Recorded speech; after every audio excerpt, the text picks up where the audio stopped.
The anime opens with the birth of a child, whose very first sight is his mother smiling down at him with overwhelming joy. What no one in the room realizes, especially the ecstatic parents, is that this newborn is no ordinary baby. He is a reincarnated soul, fully aware that he has lived an entire previous life and remembers every inconvenient detail of it. Inside his tiny body resides the mind of a grown adult. He thinks clearly, reasons logically, and immediately understands the situation. Unfortunately, he is still stuck in the body of an infant, which means no speaking, no walking, and no dramatic monologues about existential rebirth just yet. To add insult to injury, a status screen appears before him. A quick glance confirms his expectations. Every stat sits firmly at the bottom. Apparently, reincarnation does not come with a starter pack. Moments later, the king of the Mirror Empire enters, and the child nearly panics upon realizing that he has been reborn into royalty. The king names the newborn Noah, unknowingly assigning him a lifetime of responsibility before he could even lift his own head. Soon after, a loyal servant reports that Noah possesses an unusually strong affinity for water magic. Without hesitation, the king appoints him as the future head of Almeria, a district renowned for its abundant water resources and water magic users. This decision occurs while Noah is still young enough to consider blinking a major achievement. The king then orders Noah's stats to be displayed publicly throughout the palace. As expected, most of the values remain at the lowest tier, earning nods of approval from the onlookers. Then the water magic stat appears. At merely 1 minute old, Noah's rank already reaches SS. The room freezes, jaws drop, and common sense briefly evacuates the palace. Meanwhile, Noah checks his own stats and notices something completely different. The numbers do not match what everyone else sees, leaving him confused while the rest of the palace celebrates, and his father proudly lifts him higher, blissfully unaware of the complications ahead. 6 years pass, and Noah grows into a small boy. Despite his appearance, his maturity far exceeds his age, backed by memories from his previous life. The palace staff adore him, impressed by his intelligence and impeccable manners. One morning, as he eats breakfast with the grace of a seasoned noble, a maid informs him of the crown prince's arrival. The visitor is Albert Arart, a man widely regarded as a force to be reckoned with. Recognizing the significance of the visit, Noah ends his meal early and goes to greet him. The crown prince arrives alongside the fourth prince, and both immediately take note of Noah's flawless etiquette. They openly remark that he shows the makings of a future chancellor, a compliment Noah accepts calmly, while mentally noting that he still needs help reaching high shelves. Skipping unnecessary pleasantries, the crown prince presents his reason for visiting: a gift. A servant enters carrying a coffin-like container, his expression strained from both its weight and the oppressive energy it emits. The object radiates hostility, as though it actively resents being carried by someone weaker than itself. When the container opens, a sword is revealed, one that looks disturbingly pleased with the idea of consuming lives. The crown prince orders Noah to wield the blade. Though phrased politely, the command leaves no room for refusal. Noah senses the sword's bloodlust immediately, but steps forward regardless. His resolve wavers when he grips the hilt, yet he forces himself to lift it. His form is far from perfect, but he manages to wield the heavy weapon long enough to demonstrate control. Only then does the crown prince reveal the truth. The sword is cursed and has executed most of its previous wielders after deeming them unworthy. The fact that it spares Noah leads to a simple conclusion. His SS rank stat protects him. The weapon is called Leviathan, a sword infused with devastating water-based power capable of making the world tremble. After delivering this cheerful revelation, the crown prince and the fourth prince depart, leaving Noah alone with the unsettling realization that his elder brother knowingly allowed him to handle something that could have killed him instantly. Assessing his position carefully, Noah swallows his resentment and continues his day. Picking fights with powerful siblings rarely ends well. Later that day, one of Noah's maids requests leave. He immediately notices the tremor in her voice and asks what troubles her. She explains that a severe flood has destroyed her homeland, leaving her mother homeless. Out of desperation, she considers working in the red light district to earn money for her mother's survival. Noah rejects the idea without hesitation, and instead offers both the maid, Zoe, and her mother a home within the palace. He even arranges a new job for Zoe's mother. Learning of the flood's aftermath, Noah orders the purchase of all affected land to prevent bandits and exploitation. When a servant questions the funding, Noah calmly explains that he plans to sell the land gifted to him by his father to cover the cost. The following day, Noah travels to the region. The fourth prince warns him against using Leviathan, explaining that survival does not equal permission. The sword may tolerate him, but misuse could bring severe consequences. Upon arrival, Noah discovers that the locals receive barely edible food.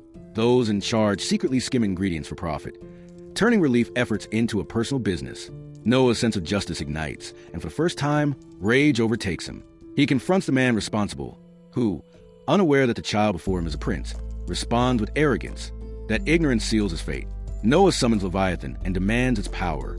The sword resists at first, but it senses unwavering resolve and submits.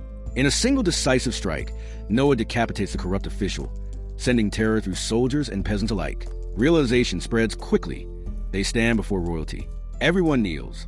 Far away, news of Noah wielding the cursed sword reaches the crown prince. Instead of concern, amusement fills him. He laughs loudly, realizing that his younger brother may be far more useful and far more dangerous than he initially assumed. The second episode opens with a narrator introducing the capital city of the Mirror Empire. Beyond serving as the political heart of the empire, the city also functions as its financial nucleus. Over time, it has grown into the most prosperous city in the world, one that now falls directly under the jurisdiction of a young prince, Noah. By this point, Zoe has taken on additional responsibilities under Noah's command and is almost always by his side during his daily routine. Her diligence makes her invaluable to him, while the steady work allows her to support herself comfortably. On this particular day, the two head together to a grand hall to attend a performance they have been anticipating.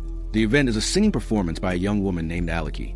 From the moment she begins to sing, Noah finds himself completely captivated. His jaw visibly drops as her voice fills the hall. While he can recognize that her technique still leaves room for refinement, having heard far more polished singers before, he can tell that Aliki sings from genuine passion rather than mere necessity. That sincerity alone sets her apart. Just as Noah and Zoe are enjoying the performance, three men abruptly barge into the hall without tickets, shattering the atmosphere. Without a hint of shame, they storm the stage and declare that Aliki will never be able to repay her parents' debt through singing alone. They crudely insist that she abandon her passion and sell her body instead. The words immediately sour Noah's mood.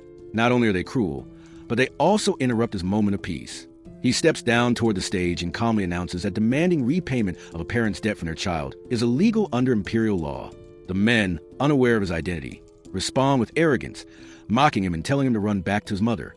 Noah feels no need to announce his status. Instead, he draws his cursed sword and incapacitates all three men in an instant, carefully ensuring they survive.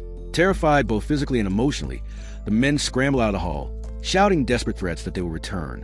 After restoring order, Noah approaches Aliki and offers to sponsor her singing career with a payment of 25 reins. The offer overwhelms her with joy. He then politely asks her to finish the song, explaining that he would like to hear how it ends. By sunset, Noah returns to his palace, only to find the same three men kneeling at the front gates. A servant explains that they have come to apologize. Noah immediately realizes they must have learned his identity. While he has no intention of punishing them further, he refuses to grant them an audience, stating that a prince cannot be met at will by commoners. Prince Henry, the fourth prince, overhears his decision and praises Noah's judgment, noting that granting such informal meetings would only diminish his authority. The two move somewhere private, where Noah explains that his refusal was deliberate. By leaving the men fearful rather than furious, they would be less likely to harass Aliki again. Prince Henry is stunned by Noah's insight, remarking that no one their age could think so strategically.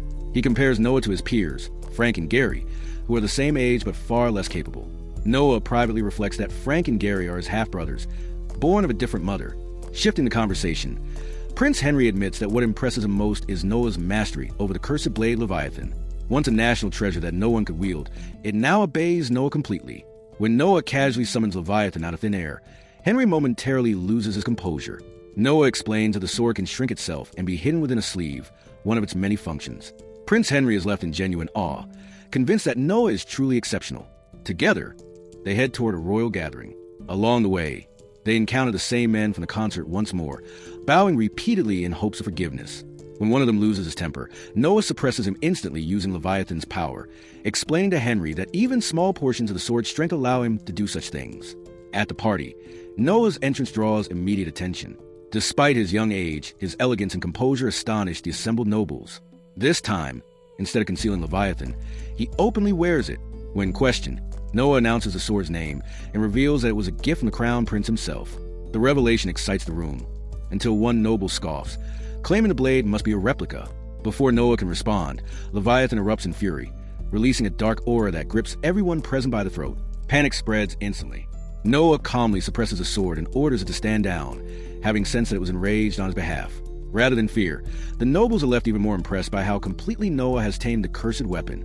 Having proven his point, Noah spares the insulting noble without further incident. As introductions continue, one guest captures Noah's attention: Byron Allen and his daughter, Cindy. After only a brief exchange, Noah deduces that Cindy is not Byron's biological daughter, but a former slave. Rather than thinking less of Byron, Noah is impressed by her compassion in taking her in. Byron soon excuses himself, likely to avoid attracting jealousy from others for holding the prince's attention too long. As Byron departs, Noah senses something unusual about Cindy. Despite her timid demeanor, she displays a strange protectiveness toward Byron. When Noah releases a trace of Leviathan's power, her instincts sharpen rather than collapse into fear. The detail intrigues him, though he decides to investigate later. The following day, Noah strolls through the city when Prince Oliver encounters him in a carriage and invites him on a treasure hunt. They visit Cobalt Street, a place known for rare artifacts, many genuine, many counterfeit. During their search, Noah encounters a book possessed by the vengeful spirit of a wind sorcerer. He destroys the spirit with ease, greatly impressing Prince Oliver. A nearby merchant witnesses the feat and invites them inside, presenting a peculiar artifact that always returns to him no matter how often he discards it. Noah places it on his finger and discovers it can transform into armor. He decides to purchase it, but Prince Oliver insists on paying, offering it as a gift. The episode concludes with Noah returning to Alekes, singing Hull once more. When her performance is interrupted again by a disruptive guest, Noah intervenes. The owner apologizes, claiming such customers keep the business alive. In response, Noah calmly resolved the issue by buying the establishment outright. The third episode opened with Noah being meticulously prepared for the day by his attendants. Each maiden carried out her duties with unwavering professionalism, treating him not as a child, but as a prince in his own right, despite the fact that he was only 6 years old. Once he was ready, Noah was informed of an early morning visitor, Dead Marley, the Governor General of Holdjoy. Noah immediately understood that the visit concerned a serious official matter. Holdjoy was not under his direct jurisdiction, yet Marley's presence made sense. The Governor General had been born in Almeria, a fief governed by Noah himself. When all other avenues failed, it was only natural for Marley to seek the young prince's aid as a last resort. Noah wasted no time on formalities and instructed him to speak plainly. Marley explained that Holdjoy was a fertile region surrounded by major rivers, but frequently suffered from devastating floods. Managing such disasters was precisely why an official from Almeria, home to the Empire's water clan, had been appointed to govern the region. While Marley possessed the skills to mitigate the flooding, he admitted that his efforts had reached a standstill. Without financial backing, even his expertise was useless. Noah immediately objected, stating that the imperial crown had already ordered funds to be released. Marley clarified that the Home Ministry had been withholding the money. Upon hearing this, Noah acted without hesitation and went straight to confront the Minister of Finance, Maverick. Maverick, a man notorious for corruption, was more concerned with his lavish meals than the suffering of the people. Still, he remained outwardly composed, convinced he could deceive the young prince. He assumed Noah's age would work in his favor. When questioned about the missing funds, Maverick claimed that taxes had been forgiven after the previous flood, and that the people should now use that money to survive the current crisis. Noah immediately dismantled the excuse. He argued that taxes had not been forgiven at all, because the people had earned no profit after the last flood. Legally, the tax amount had simply been zero. Maverick was visibly shaken. He had expected the prince to accept the lie without question. In a final, desperate attempt, he claimed the funds were being reserved for the construction of a private villa for the king. Seeing through the deception, Noah prepared to charge Maverick with treason against the crown. Panic overtook the minister. He collapsed to his knees, begged for forgiveness, and immediately issued orders for funds to be released to Holdjoy. Shortly after Noah returned to the capital, a messenger informed him that the king had summoned him. Since the request came directly from a monarch, Noah presented himself without delay. The king began by praising Noah's decisive actions in Holdjoy, though what surprised Noah most was that the king already knew every detail. This led Noah to wonder just how far the king's intelligence network extended. The king explained that information was power, and that he kept watch over every corner of the empire. Any significant change reached him far sooner than most realized. He then shifted the conversation to Noah's mastery of the Leviathan sword, noting how remarkable it was given the weapon's violent history. The king introduced Noah to Damian Noble, widely regarded as the strongest swordsman in the empire, and appointed him as Noah's instructor. Damian requested permission to spar with the prince in order to gauge his abilities. The king granted his request. To Damian's shock, the duel ended almost instantly.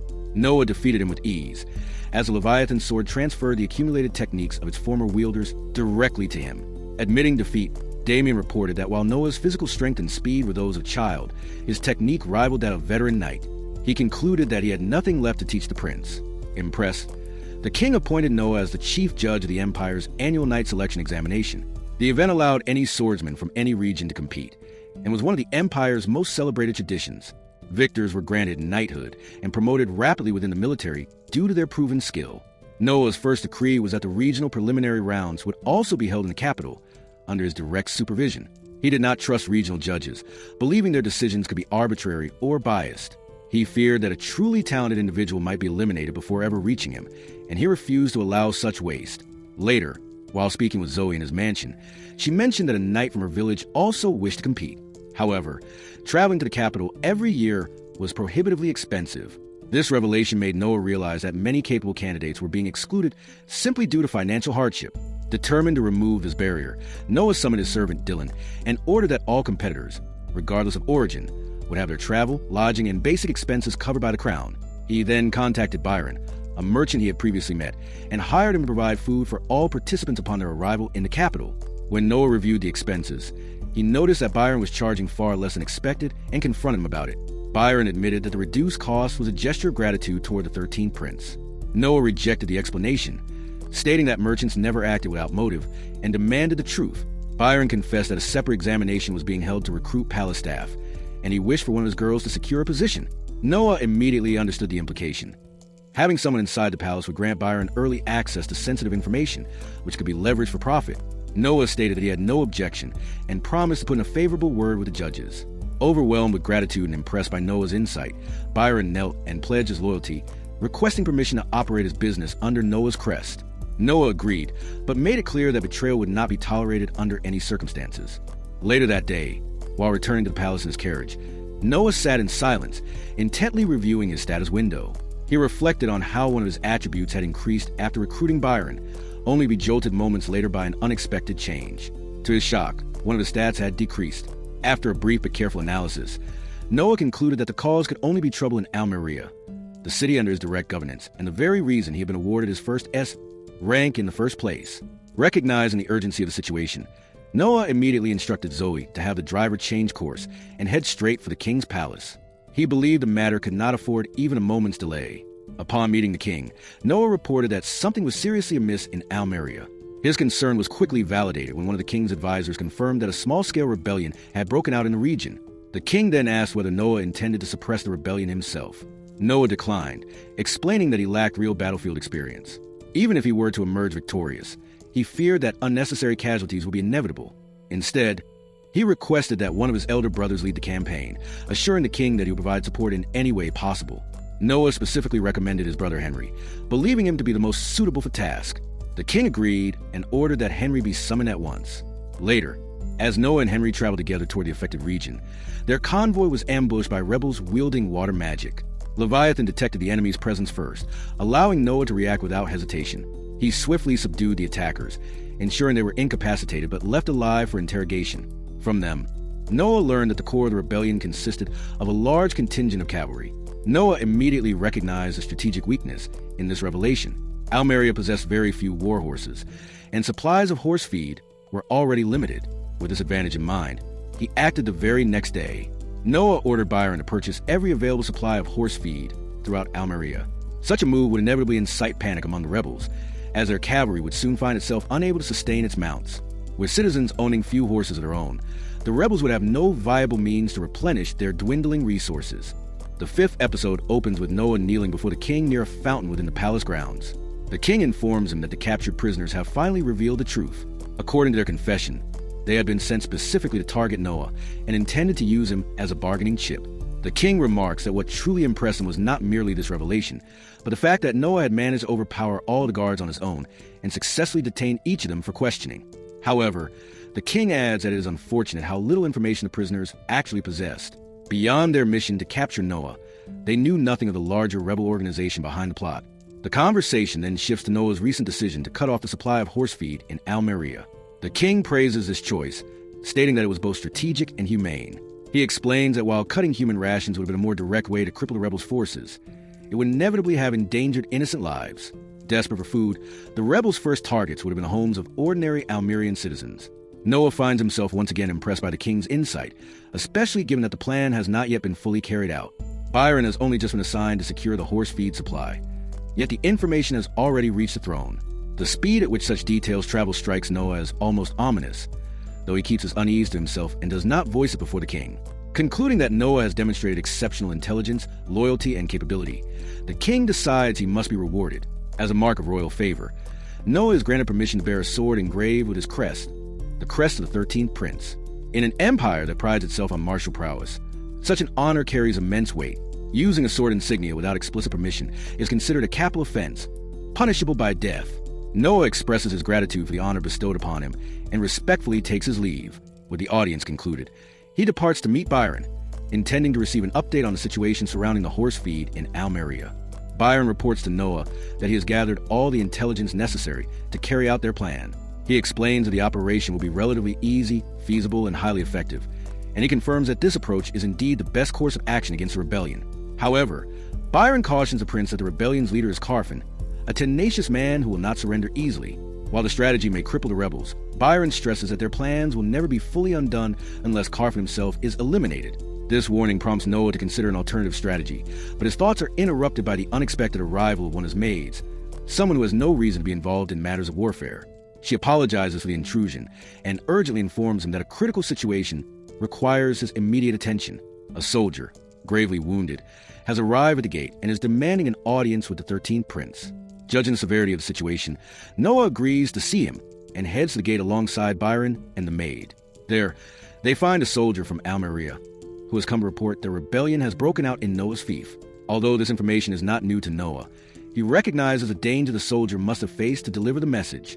To ensure the man's sacrifice does not feel meaningless, Noah reacts as though he has learned something important. He orders the maid to tend to the soldier's wounds and grants him a reward of 1,000 reen. Turning to Byron, Noah remarks that while the information itself may lack value, the soldier's loyalty is unquestionable, and that alone makes him deserving of the reward. Later that evening, as the sun sets and Noah sits alone in his chambers reading, Zoe arrives with trembling steps and a pale expression.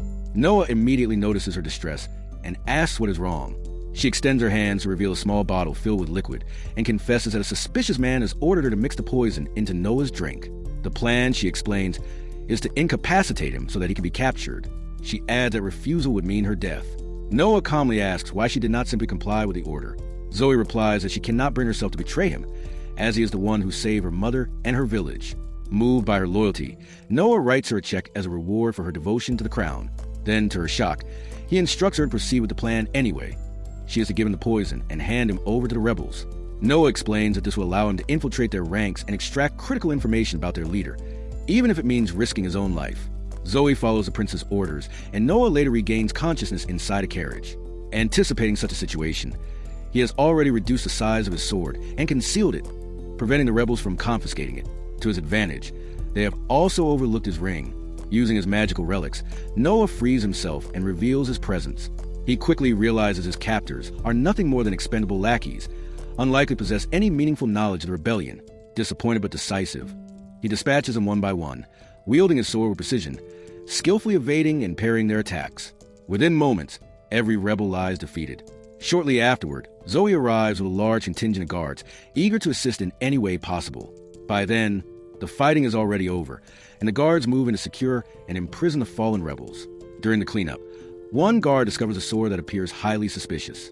Noah orders him to step back and examines it himself. He determines that the weapon is cursed and that it harbors deep hatred for the one who cursed it. That individual, Noah realizes, is none other than Carfin, the leader of the rebellion.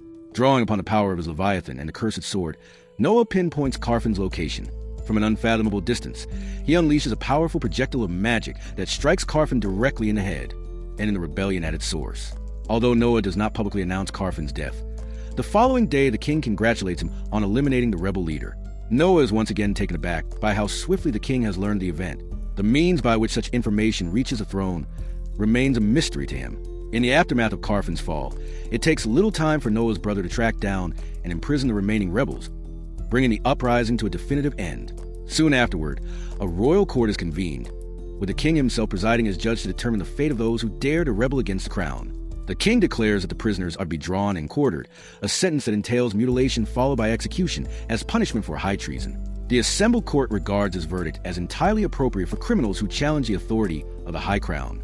Noah, however, steps forward as the sole voice of dissent. He advises the king that the law clearly stipulates a swift death as sufficient punishment for treason.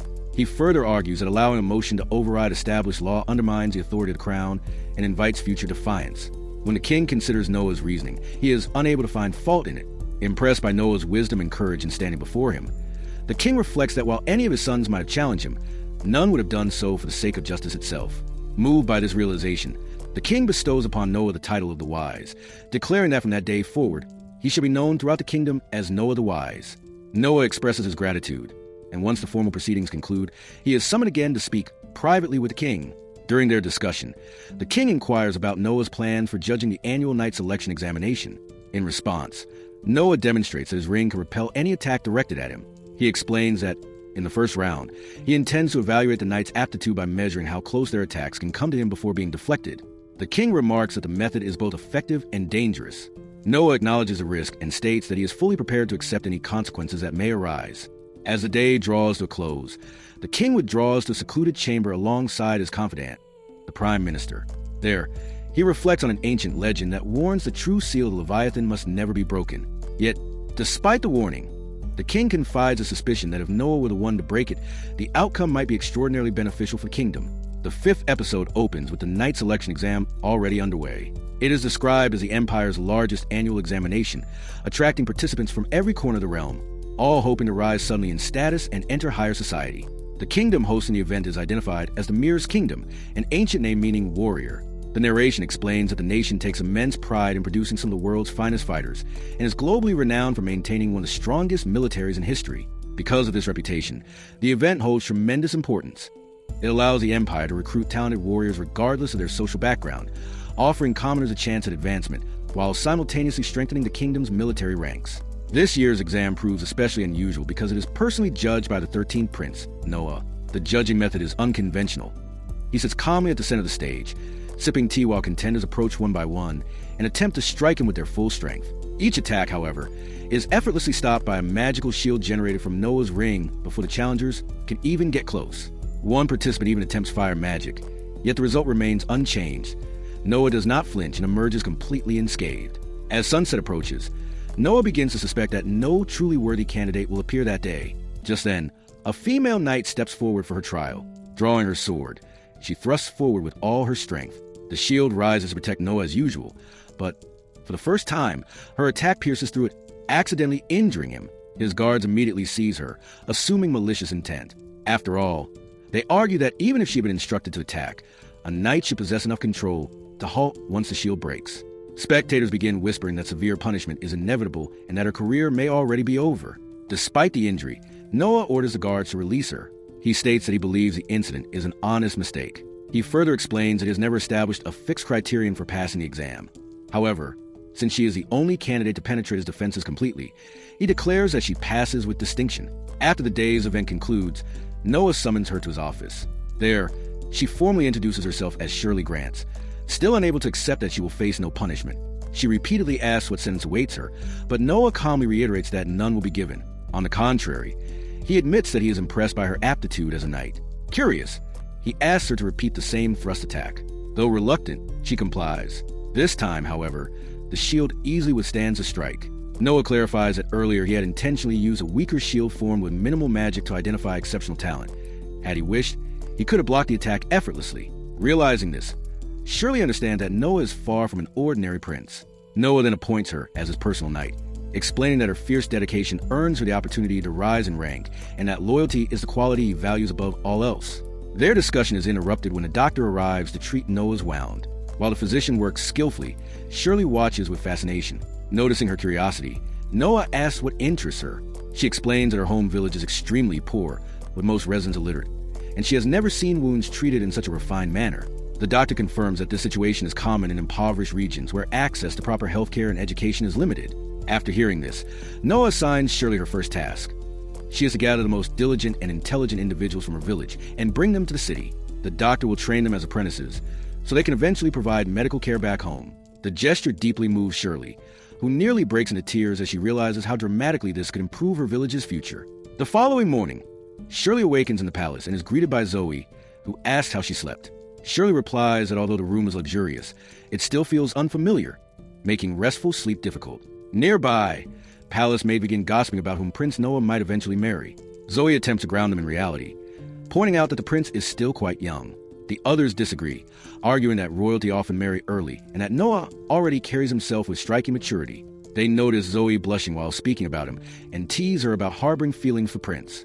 Though she neither confirms nor outright denies it, the teasing continues. Observing all this, Shirley becomes struck by how deeply respected Noah is and how strong the loyalty toward him appears. The scene shifts to Noah's office, where Shirley stands beside him as a knight delivers the finalized report on the exam. Noah reviews and signs it before returning it. The knight thanks him for conducting the exam so effectively, noting that it enabled the military to recruit excellent candidates. Noah then asks Shirley to escort the knight out. Outside, she bows respectfully, but the senior knight tells her such humility is no longer necessary. She is now a knight herself and should carry appropriate pride. Nevertheless, he advises her to place unwavering trust in Noah, insisting that loyalty to him is a decision she will never regret. Later that evening, during a formal gathering hosted by Noah, Zoe presents him with a suspicious letter delivered by an unknown messenger who vanished immediately afterward. Concerned it might contain important intelligence, she prioritizes informing Noah directly. As he prepares to open it, both Zoe and Shirley warn that it could be a trap.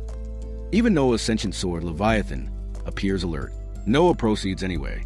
The letter reveals that remnants of the Almerian rebels remain active and may attempt another uprising. Noah quickly deduces that the informant is likely the same individual who previously warned him, despite the fact that he had already been aware of the rebellion. While Zoe and Shirley praise the informant's loyalty, Noah views the situation more pragmatically. He explains that an untrained spy is likely to be captured eventually, turning into a liability rather than an asset.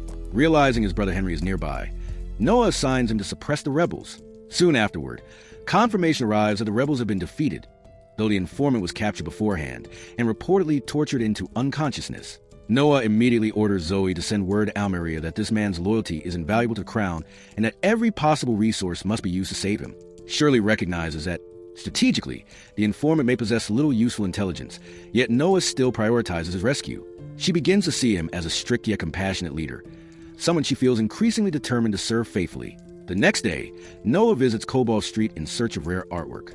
A shopkeeper presents him with a glass masterpiece by the artist Lindsay, explaining that only 2 such pieces exist worldwide. Impressed, Noah offers over 10,000 reins for it, delighting the seller. Their transaction is interrupted when Oscar arrives, having intended to purchase the same piece, so he could own both of Lindsay's finest works. Rather than simply handing it over, Noah shatters the glass artwork on the spot. Though it seems wasteful, he explains that reducing the number of existing pieces increases the value of Oscar's remaining one, effectively turning the destruction into a gift. Oscar appreciates the gesture, and the shopkeeper still receives full payment. The episode concludes with Shirley reflecting on how, in the short time she has served Noah, he has consistently demonstrated capability, foresight, and decisive leadership. She remarks that life under the 13th Prince has already been filled with remarkable experiences, each revealing his strategic mind. Noah reiterates that loyalty from his people matters to him above everything else. In response, Shirley vows to follow him for the rest of her life, firmly committing herself to his service.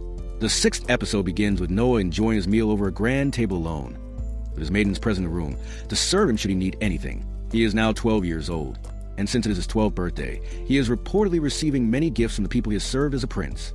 It is noted that the use of the word serve is more accurate than rule in this case, as Noah is described as quite popular throughout the empire for consistently putting his people before himself.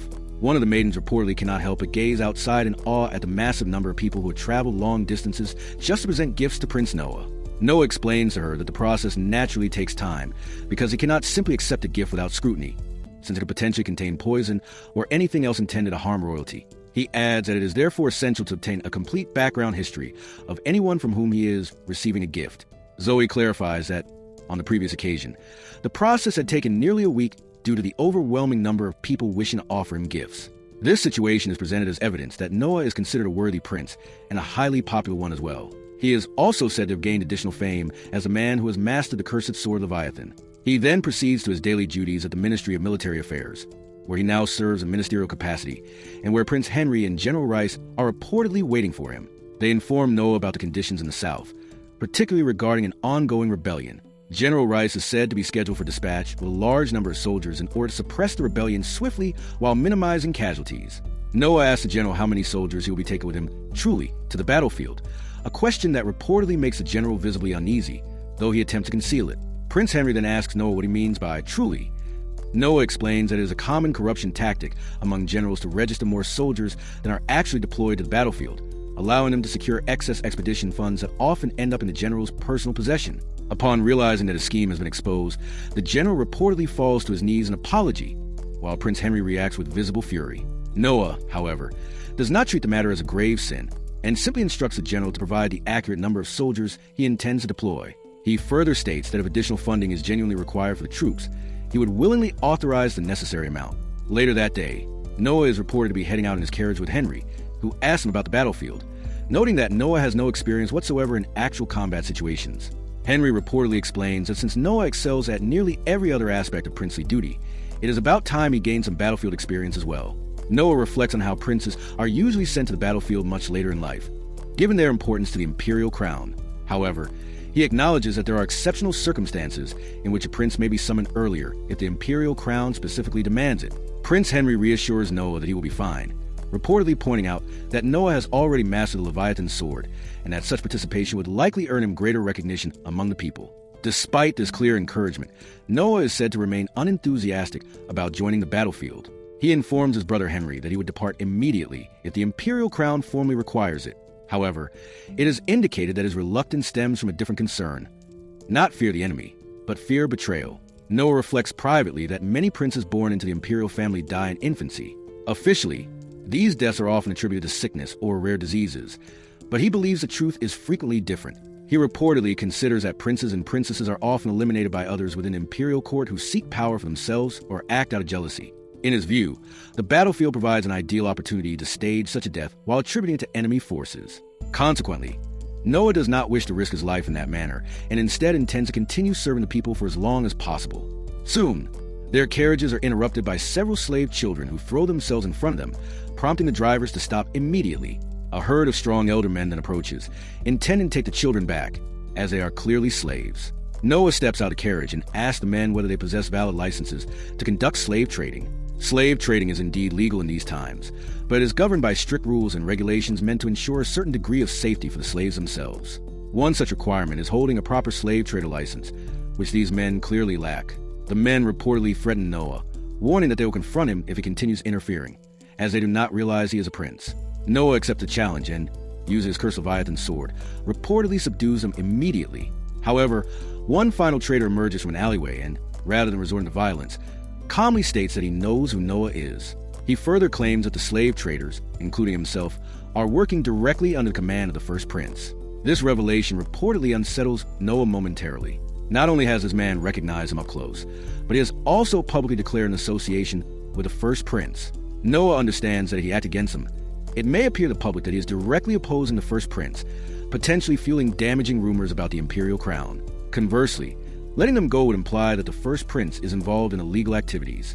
Noah therefore announces that these men are falsely associating themselves with the crown and orders them taken into custody, stating that if there is any truth to their claims, time will reveal it. Not long afterward, Noah is reportedly having dinner with Henry when he receives a message from Dylan, delivered on behalf of the first prince. The message states that the slave traders were not connected to the first prince, and that, although a court proceeding had been planned, they allegedly killed themselves in jail. Noah relays this message to Henry. However, Noah internally concludes that the traders were indeed connected to the first prince, and that they were eliminated to erase any evidence of that association. Prince Henry reportedly admits that this interpretation is true.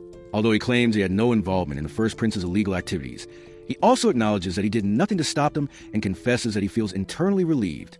Noah speculates that although Gilbert is the first prince, he cannot inherit the throne because he is the son of a concubine. Noah reasons that this likely causes frustration and may explain the prince's illegal activities within the kingdom. Their discussion then ends, after which Noah reportedly visits the children he rescued from the illegal slave traders. As expected, they have nowhere to go, so Noah decides to accept them into his palace, on the condition that they remain loyal. The children are described as kind and grateful before eventually going to bed. The following day, Evelyn, the head maid, reportedly meets Noah to inform him that all the gifts from the people have been successfully received and that no incidents have occurred. Noah is said to be so impressed with Evelyn that he appoints her as an administrator in his fief, Almeria. Evelyn reportedly struggles to believe this, as she has always served as a maid. While a promotion would be significant for her, it would also mean she would no longer serve Noah directly. She expresses her desire to serve him forever, and initially shows no interest in the promotion. Noah explains that she will still be working for him, and that this fundamental relationship will not change. He adds that if she performs well as an administrator, it will demonstrate to everyone that he is an excellent judge of character and that his decisions are usually sound. For this reason, he insists she accept the administrative role in Almeria and work diligently on his behalf. Evelyn reportedly becomes very happy upon hearing this explanation and ultimately accepts her new position. Noah is soon reportedly summoned before the imperial king and questioned about his involvement in the matter concerning the illegal slave traders. Apparently, the first prince has already informed the king about the situation himself. By confessing it personally, he has positioned himself as innocent, claiming he was unaware that the slave trading operation was illegal. The king reportedly considers the first prince completely innocent and notes that since the traders were captured after Noah publicly announced they had no association with the first prince, his honor was preserved. Noah replies that he had no intention of safeguarding the first prince's honor and that his sole objective was simply to capture the culprits. The king jokingly remarks that, had he been in Noah's place, he might have been defeated and killed while still debating whether to reveal his identity. The prime minister, standing beside him, states that such an action would have been punishable by death. Noah, who is described as being very well versed in imperial law, corrects the prime minister, explaining that if the king has not officially identified himself and the culprit is unaware of the victim's identity, that particular law would not apply. Noah reportedly realizes the gravity of his statement immediately after speaking, recognizing that openly correcting the prime minister could easily be interpreted as an insult. He begins to consider whether apologizing would be the wisest course of action, but before he can do so, the king informs the prime minister that he has won their bet. It becomes clear that this exchange was a deliberate test arranged by both the king and the prime minister to assess how knowledgeable Noah is regarding imperial law. The king then immediately announces that Noah will serve as the new minister of justice. Later that day, Noah reportedly reflects on the promotion, wondering why answering a single question correctly has led to such an appointment. He notes internally that he has always been bold when dealing with serious matters. The episode concludes with Noah officially appointed as Minister of Justice, though he cannot shake the feeling that he may be being used as a pawn in a much larger political game. The 7th episode opened with Noah arriving at the Ministry of Justice in his carriage. A formally arranged reception awaited him. Rows of officials stood aligned outside the building and bowed respectfully as the prince stepped out, acknowledging him as the empire's wise new minister. Once inside, Noah was introduced to his new second-in-command, a man named Viney. The young official formally introduced himself and explained that he would serve as Vice Minister of Justice alongside Noah. Noah, known for quickly assessing people, immediately noted Viney's youth and concluded that although talented, he was still rising in rank and had yet to fully establish his reputation. Since the ministerial role was new to him, Noah asked what responsibilities the position actually entailed. Viney explained that the coordination of courthouses across the empire would now fall under Noah's authority. Furthermore, in the event of rebellion or internal unrest, any captured culprits were to be judged directly by Noah rather than by ordinary imperial judges. Hearing this, Noah clearly grasped the gravity of his office, particularly in situations involving internal insurrection. Without hesitation, Noah then asked Viney how much he received in bribes each year.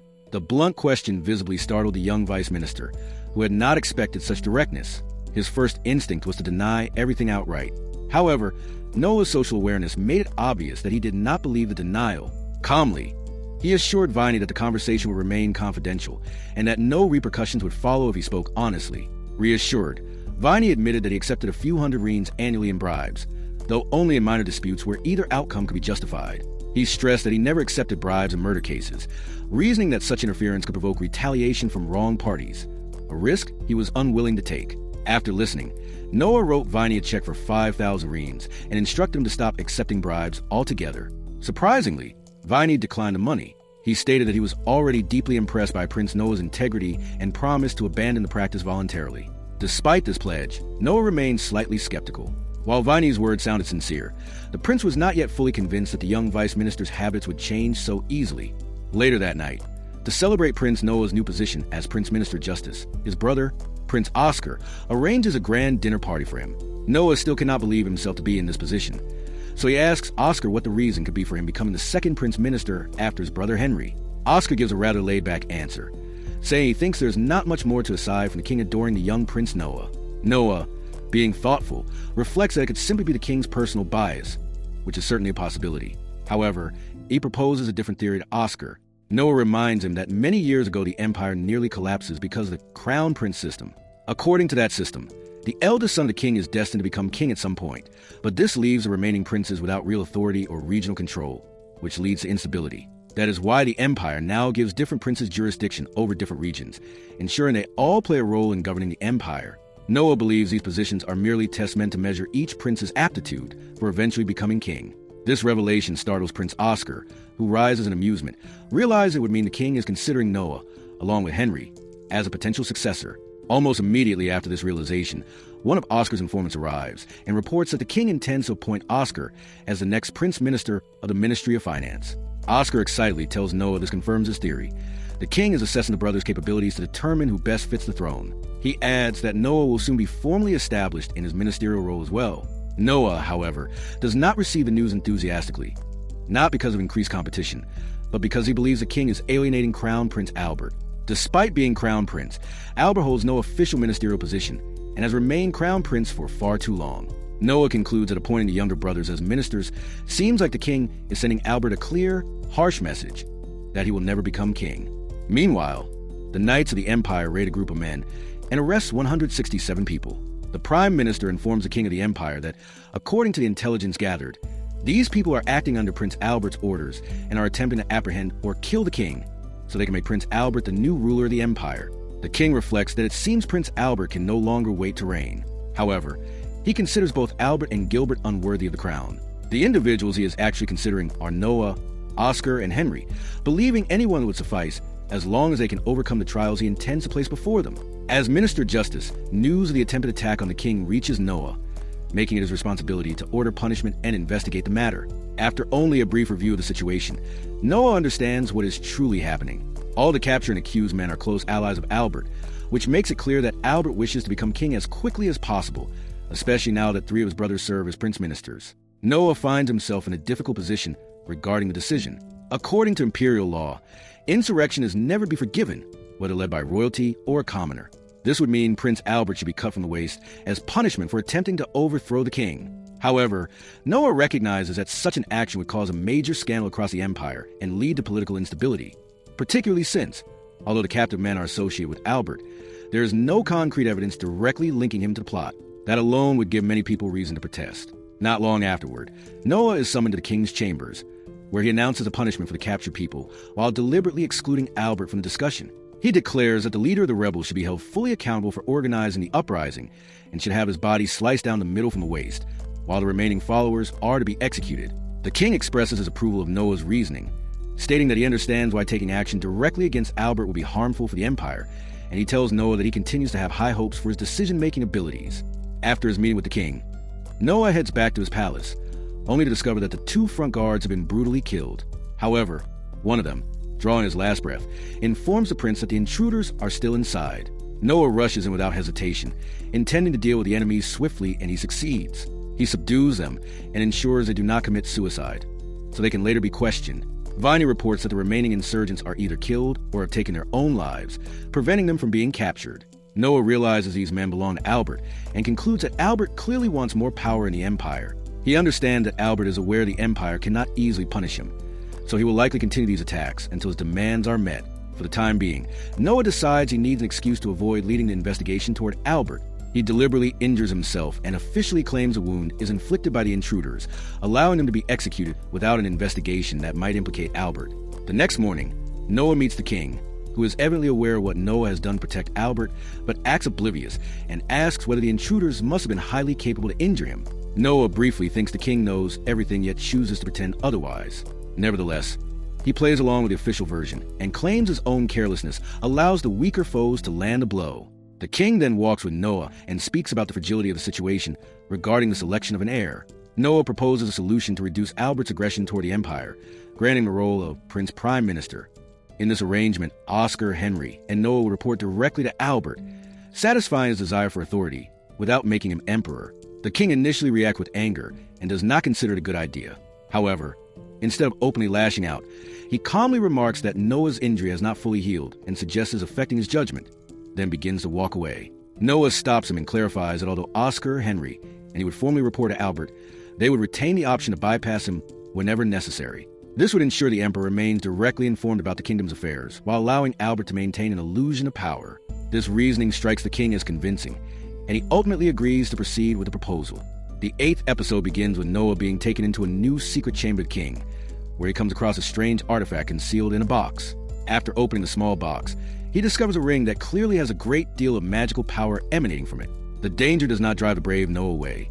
Instead, it only intrigues him. Without a second thought, Noah puts the ring on his finger, hoping to tame whatever power it has to offer. However, the ring proves to be like Leviathan, Instead of simply bowing to anyone who puts it on their finger, it wants to choose a proper master to serve. Noah immediately recognizes that the ring has a will of its own and that its respect must be earned if he is to tame its powers. He takes out his Leviathan and engages in battle to emerge victorious against the ring. The king is impressed with Noah, seeing how he is able to tame a magical item so strong. The name of the ring is Luthier, and it has not allowed itself to be worn by anyone before this in front of the king. The king continues to be impressed with Noah and, despite his age, is clearly considering him as a potential heir to the throne. The king then advises Noah to take his new weapon out for a spin. He offers to arrange a few targets for the young prince, but Noah declines. He has a smile on his face that gives away that he has something better in mind to test the power of his newly equipped weapon. The king and Noah go outside to test a new weapon, which holds the power of fire within it. Noah uses his new weapon and, to the king's surprise, directs the attack right at himself. However, he simultaneously defends against the attack with the power of his Leviathan. This allows Noah to gauge the strength of his two weapons. He concludes that Leviathan is a little stronger than his newly equipped weapon. However, that does not mean its fire attribute will be useless. The king witnesses the excellence of control Noah demonstrates over his new weapon and officially tells him that Luthier is his to keep. The next day, Noah is summoned to advise the king on a serious matter. As someone known as the Wise Prince, his opinion has become invaluable to the king. That is no small feat, considering the king himself has the ability to think on his feet faster than most people in the kingdom. The matter involves a nephew of the emperor. The arrogant young man has made a reputation for ruling his domain with tyranny instead of empathy. Now, he has murdered a random man while drunk. His father, however, does not wish for his son to suffer the cruel fate of the law. Noah, being a very just prince, states that there are no laws that would grant the nephew an escape. The king informs Noah that the empire has been offered a staggering amount of 30,000 reins as punishment for the son's crime. He tells Noah to consider this offer, as the government is always low on funds that can be used for the prosperity of the empire. The king proposes that they should consider revising their law and allow financial compensation to serve as a proper punishment instead of the culprit's life being taken. Noah sees the appeal of such a system, but ultimately objects to the proposal. He explains that if such a law would be enforced, the wealthy would be able to pay off any crimes they commit and get away with it, whereas the unfortunate would have to suffer severe consequences.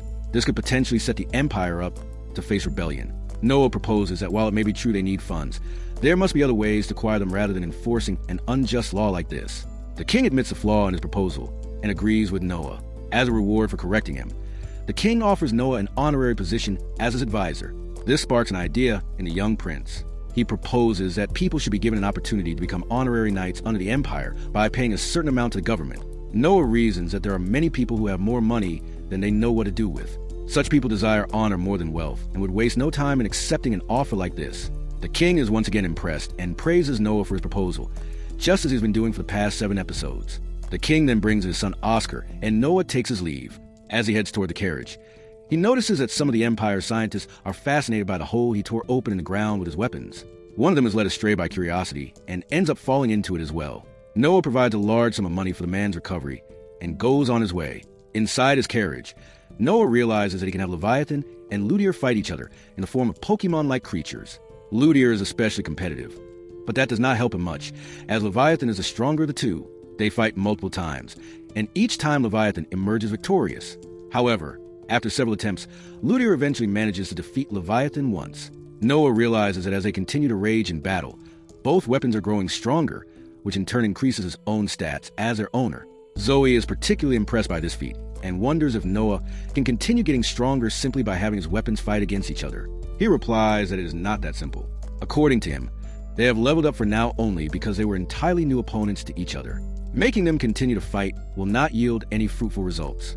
Not much later, Noah's elder brother Henry arrives at the scene to deliver significant news. Henry informs Noah that it is finally time for his very first campaign. The monster's nest has grown, and tradition dictates that a prince's first campaign takes place there. In fact, the entire region is controlled by the imperial military, making it the ideal ground for a future king's inaugural campaign. Henry then hands Noah a box and instructs him to open it. He explains that the number inscribed on the paper inside represents the number of people Noah will need for the expedition. The wise prince opens the box only to discover that there is nothing written except the word 1. This shocks Henry, who is unable to conceal his reaction as it is clearly visible on his face. The implication is unmistakable. Noah alone is more than sufficient for the task. The fact that the young prince requires no assistance stands as a testament to the immense power he holds at such a young age. Later that day, while Noah is in his office, a messenger from the king arrives. Even though it is only a messenger and not the king himself, Noah, being well versed in imperial law, bows in accordance with the rule that a king's messenger must be afforded the same courtesy as the king. The message turns out to be peculiar, as Noah learns that his campaign has been postponed. When he inquires about the sudden change in plans, the messenger explains that the king was particularly fond of the fact that Noah alone would be enough for the campaign. For that reason, the king now intends to assign him a far more difficult task. Rice himself was once a slave of Henry's. However, imperial princes sometimes elevate their slaves to much higher positions. In such cases, the slaves are considered members of the noble family and are regarded as subordinates to the imperial household. These members of the imperial household are held to the highest standards wherever they go. Later that same day, Noah goes to Cobalt Street and visits his regular supplier in hopes of finding more magic-imbued items. To his disappointment, none are available at the shop. Nevertheless, he pays the shopkeeper a generous sum and instructs him to contact Noah first should he come across anything valuable. Noah understands that the seller has a reputation for acquiring rare items, and he does not wish for any to slip by simply because he does not visit frequently. As Noah and his knight leave the shop, they encounter an arrogant man publicly threatening a street vendor. The man's anger stems solely from the shopkeeper's refusal to sell him an item that has already been booked. Noah immediately takes note of the man's brutality and orders him to stop. The arrogant individual turns out to be a member of the first prince's household, just as Rice belongs to Henry's household. According to the law, such a person cannot be charged with any crime other than rebellion. The cocky man makes this clear to Noah, asserting that there is nothing that can be done to apprehend him. However, Noah, being cunning, finds a way to manipulate the law to his advantage. As royalty, the man is required to address the 13th prince while kneeling, yet he speaks to Noah while standing upright as though they are equals. Noah uses his violation as grounds to have him apprehended. He then orders that the man be struck with lashes until he draws his last breath. After issuing the execution order, Noah commands his knight to handcuff him. He intends to present himself before the first prince, Gilbert, in shackles, since he's just ordered the execution of someone from Gilbert's household. Prince Gilbert declares that the arrogant man in the market was merely tarnishing his name and states that it is good Noah has taken care of him. He immediately gives his butler a key so that Noah may be released. As Noah heads home, his knight expresses confusion, unable to understand why he presented himself before Prince Gilbert as a prisoner when he had done nothing wrong and Gilbert appeared indifferent. Noah explains that this interpretation is far from the truth. Although Gilbert may appear nonchalant, he is inwardly furious. Gilbert views Noah as a competitor, and killing someone from his household could be interpreted as an act of internal power struggle. By appearing before him in shackles and offering an apology, Noah makes his intentions clear and prevents further escalation. The following day, another man named Don Orts comes to see Noah. He tells the wise prince that he is deeply impressed with how matters are handled under his authority. Don expresses his desire to serve under Noah in any position available. He appears charismatic and resolute in his request. Noah agrees to accept him. However, as soon as Don leaves the palace, Noah orders his butler Dylan to conduct a thorough investigation into him. It is evident that Noah senses there is more to Don than meets the eye. The 9th episode begins with Noah being prepared for his day by the female maids when Dylan approaches him in visible haste. It is clear that he carries urgent information that cannot be delayed. Dylan reports that his investigation into Noah's new employee, Don Orts, has been completed. He explains that Don's parents work for First Prince and states that it is evident Don has been sent as a spy on the First Prince's behalf, especially since he has deliberately concealed this fact. Noah instructs Dylan not to share this information with anyone for the time being. He explains that, since he is now aware that Don is a spy, he can manipulate the situation and use him accordingly. Dylan then informs Noah that the shopkeeper of Bardsley wishes to contact him, as he has discovered a rare piece of art that may be worthy of the wise prince's attention. Noah decides to visit the shop and discovers the artwork to be a beautiful painting of a girl. As he steps closer to inspect it, he notices that Leviathan reacts strongly and informs him that the painting is cursed. The shopkeeper presents a replica of the exact same painting. With his sharp eyes, Noah easily identifies the difference between the two. The original appears to have matured slightly, as if the girl within it has grown older over time. The shopkeeper explains that this is a unique trait of the cursed painting. It matures with time, unlike the replica, which remains unchanged like any ordinary artwork. Noah senses a suspicious aura emanating from the painting and, without hesitation, draws his sword and slices through canvas before the shopkeeper can stop him. After the painting interacts with Leviathan, something extraordinary occurs. The girl depicted in the painting comes to life and steps out to greet the wise prince. Noah converses with the girl, and she explains that the painter killed her when she was only a child and created the painting using her blood. She expresses gratitude to Noah for releasing her from her cursed existence. Although the shopkeeper cannot understand her language, Noah communicates with her effortlessly. She wishes to repay him for setting her free, and Noah states that the only appropriate repayment is for her to swear loyalty to him. She gratefully pledges her loyalty to the wise prince. The magical girl then demonstrates several extraordinary abilities. First, she showcases transformation by taking the exact shape and form of the shopkeeper, greatly impressing Noah. She then uses the power of Noah's ring to transform into a holographic state. Noah declares himself satisfied with this acquisition and thanks the shopkeeper for discovering such a valuable ally.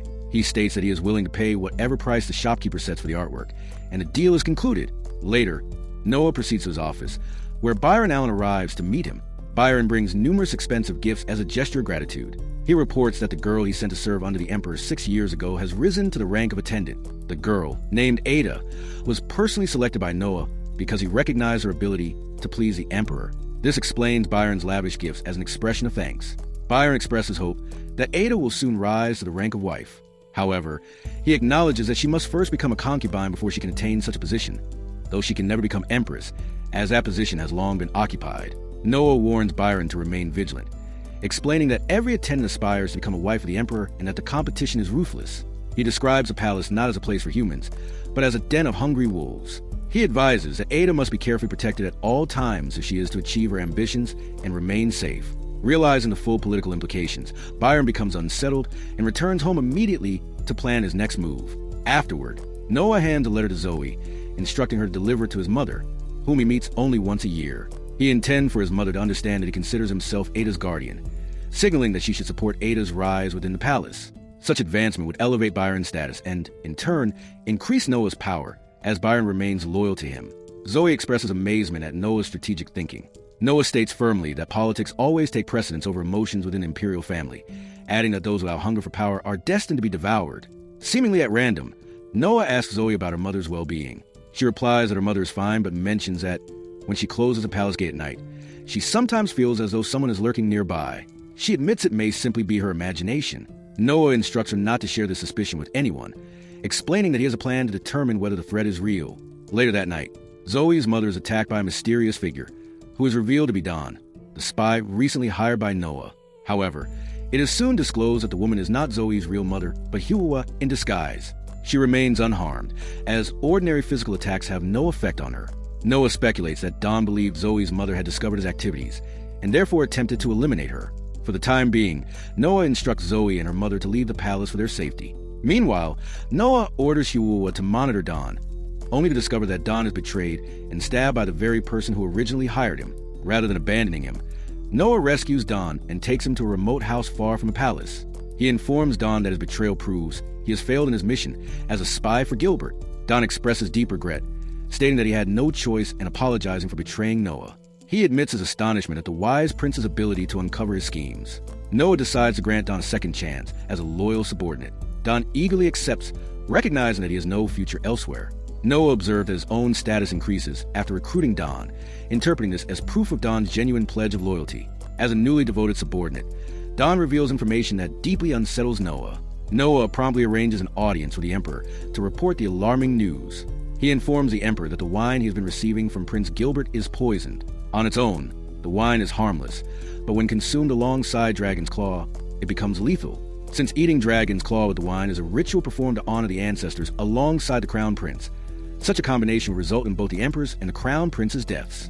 Because the wine has been consumed safely for some time, no suspicion would naturally fall upon it. The Emperor immediately orders an investigation into Gilbert and confirms that Noah's accusation is entirely accurate. Gilbert has been developing this poison for a long time in order to claim the throne, without anyone suspecting him of murdering the Emperor and the Crown Prince. Despite this revelation, Noah remains uneasy. He struggles to believe that the Emperor would be unaware of such a significant conspiracy, given his awareness of all prior events. The Emperor soon reveals that he has known of Gilbert's scheme for a long time and never intended to fall victim to it. Nevertheless, he commends Noah for uncovering the plot and rewards him with the title of Vice Minister of Military Affairs, while he simultaneously continues to serve as Minister of Law. Additionally, Noah is appointed Governor General of the First Army. The Emperor explains that he fears a potential rebellion led by his own son. In the unfortunate event that such a rebellion occurs, Noah is ordered to seize the capital and secure control of the entire empire for himself.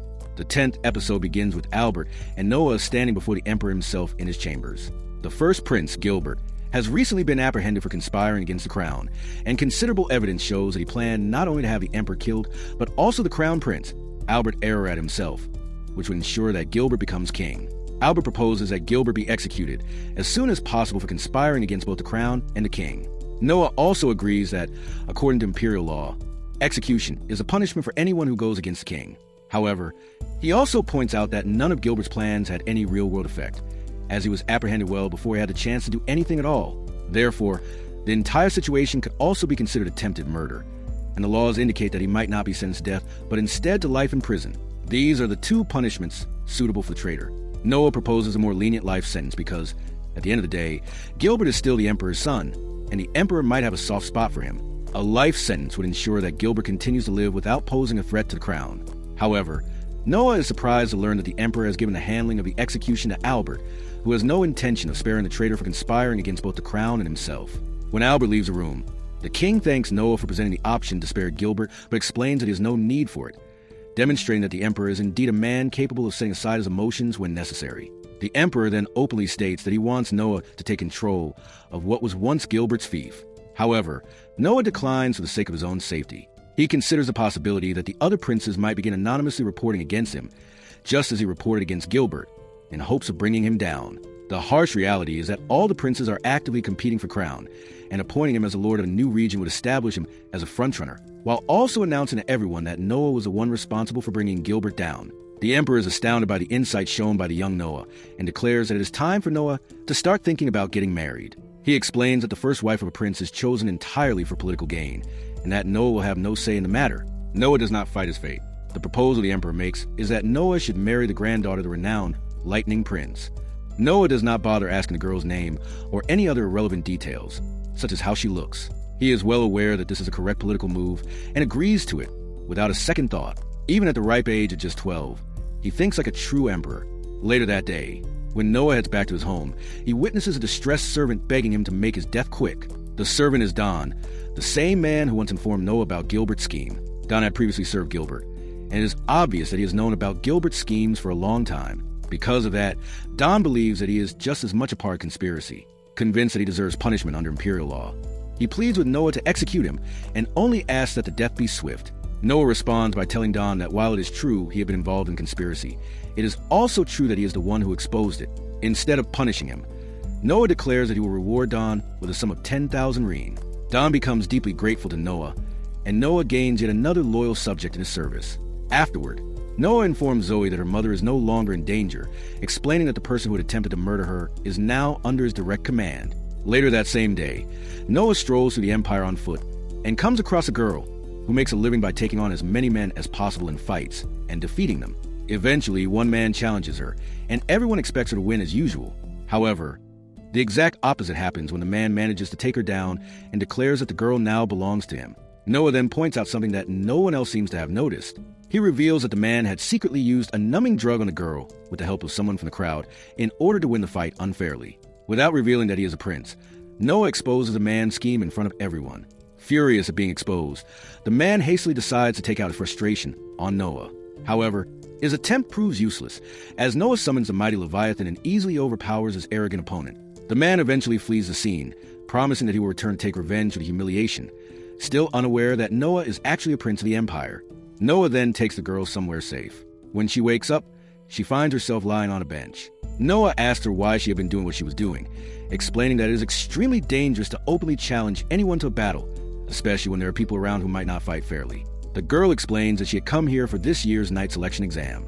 However, she says that not only was she not selected, but she was also left stranded with barely enough money to return home. Noah immediately notices a flaw in her story. It seems impossible for a warrior of her capability to fail to leave any impression during the night selection exam. After some hesitation, she confesses the truth. She reveals that the judge for this year's exam, the 10th Prince, had offered her victory on the condition that she would please his personal desires. Noah understands the seriousness of the situation. It becomes clear that the girl rejected the offer, and the prince, angered by the refusal, decided to eliminate her from the selection entirely. Instead of ignoring her situation, Noah offers her 100 rein, which is enough money for her to remain here until the next exam. Through this gesture, he shows that he genuinely wants her to succeed in her goal. Not long afterward, the man Noah had previously defeated returns, this time bringing a herd of men with him. They intend to take Noah down for good and satisfy the man's burning desire for revenge. In response, Noah uses his magic ring to create fists of fingers and defeats them all with ease. During the aftermath, Noah discovers that one of the men is actually a personal knight of the 10th prince. Rather than punishing him harshly, Noah decides to forgive him for associating with such lowlifes and instead orders him to oversee their punishment for attacking royalty. The knight accepts the command with visible fear, knowing that a single wrong move could place him alongside the very men he arrived with. As all of this unfolds, a man sitting on a nearby bench begins clapping, openly applauding Noah's calm thinking and sharp intuition under pressure. Noah notices the man and, although it is the first time he has seen his face, he immediately recognizes from his attire that the man is, without a doubt, the Lightning Prince himself.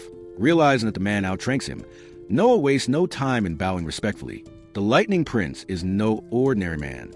He is known as the one and only person who stood beside the current emperor when the emperor ascended the throne at a young age. When the emperor eventually grew into his role and the empire stabilized, the Lightning Prince returned his own fief with honor, showing no greed for additional power. Unlike many other princes who might fall victim to jealousy and ambition, the man wastes no time and cuts straight to the point. He explains that he is here to evaluate Noah and determine whether he is truly worthy of marrying his granddaughter. He makes it clear that he is fully aware that the order for the marriage comes from the emperor himself. Although he would normally accept any command from the throne without question, he explains that this matter is personal because it involves his own family. For that reason, he states that he would even stand against the crown if it were necessary to do what he believes is right. From a familial standpoint, he is the uncle of the emperor. However, he acknowledges that this relationship does not change the hierarchy of power. The emperor still outranks him, and his word becomes law, even for his own uncle. As the conversation continues, Noah suddenly feels an immense pressure bearing down on him, as if something is attempting to crush him. He immediately recognizes that the Lightning Prince is testing him. In response, Noah calls upon the power of Leviathan to counter the attack. Instead of overwhelming the Lightning Prince or attempting to destroy his pride, Noah carefully controls the mental confrontation and forces the clash into a draw. The man becomes instantly impressed by Noah's composure and strength. He declares that Noah is indeed worthy of a granddaughter. As proof of his approval, he presents Noah with a magic-imbued ring to serve as the engagement ring. The ring contains the power of Behemoth, and through it Noah is immediately called into battle with Creature. Noah swiftly defeats Behemoth and subdues it under his will. The man is once again astonished, admitting that even the Lightning Prince himself was never able to tame the fierce Behemoth. Afterward, Noah summons Leviathan, Ludir, Huua, and Behemoth all at the same time, almost as if he is proudly displaying collection before the Lightning Prince. However, what happens next is something that even the wise prince could never have imagined.